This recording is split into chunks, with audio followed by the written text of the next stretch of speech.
We begin tonight with the deadliest mass shooting in United States history that left the city of Las Vegas and the entire country in shock. Comes to Senior High School on lockdown Friday after Lucas Goss made text message death threats against the principal and a female student at the school. 71-year-old Ronald Paulson pleaded guilty to 4 counts of statutory rape, indecent liberties, and bail jumping in Port Orchard, Washington, 27 years after he missed a court date all the way back in 1990. 26-year-old shooter David Kelly was found dead in his SUV after running it off the road in a high-speed chase from an armed civilian. Now the pastor of the church is hoping the building will be torn down, saying the site is too gruesome of a reminder for the community. Former Equifax CEO Richard Smith has been in front of lawmakers this week, dealing with consequences of a massive data breach earlier this year. The hack may have exposed information of over 145 million Americans, putting them at risk for identity theft. Today, October 26th, marks the day that the classified John F. Kennedy assassination files will legally be available to the public. However, only a select few will be declassified. Trump signed a memo earlier today allowing 2,800 documents in the files to be released, but other documents are being redacted due to national security concerns from agencies such as the CIA and the FBI. And after 9 years in custody, O.J. Simpson is now a free man. The 70-year-old Heisman Trophy winner was released from the Lovelock Correctional Facility in Nevada after a state panel granted him parole back in July. And until 8:30 this evening, House of Flowers in Shawnee is hosting their Platinum Party to celebrate their 70 years of business. And if you'd like to have some spooky fun, you can get your tickets on the day of the show at Craig Dorland Theater, or on campus, or online at okbu.edu/theater. Well, somewhere in Boston, Massachusetts, a hospital's tiniest patients are gearing up for Halloween.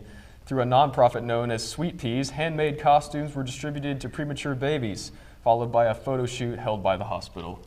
Have a great Veterans Day weekend, and make sure to thank a veteran for their service on Saturday. Have a good night. Many stores will have candy available for trick-or-treating.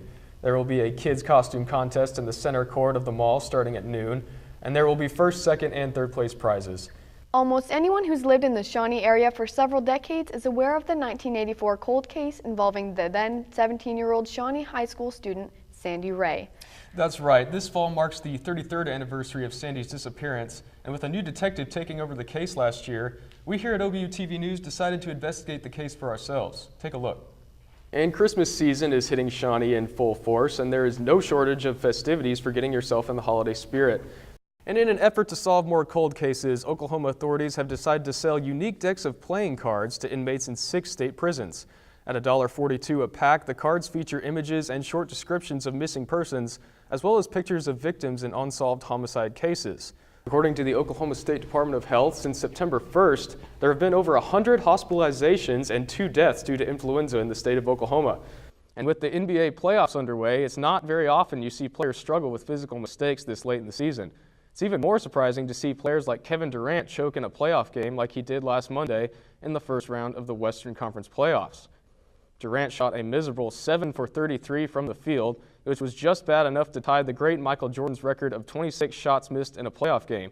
Despite the hopeless shooting performance by Durant, he was still able to lead the team in scoring with 21 points, which, for Thunder fans, could be a sign of hope, that even when the hero has a bad day, he can still put up 20 points and stay on top of the squad. All right, well, in NFL news, after several weeks of silence regarding his future in the National Football League, Super Bowl 50 champion quarterback Peyton Manning decided that he will not return for the 2016 season and has announced his retirement this last Monday.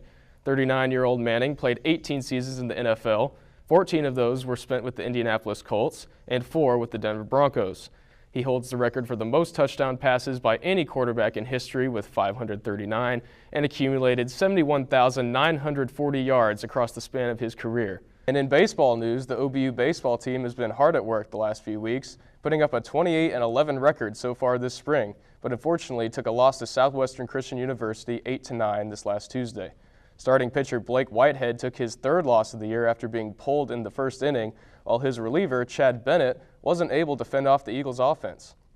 The Bison didn't have a bad day at the plate as designated hitter Felipe Gonzalez went 3 for 5, including a 3-run home run in the 7th inning. First baseman Brandon Cuddy was also able to go 2 for 3 with a double and a triple.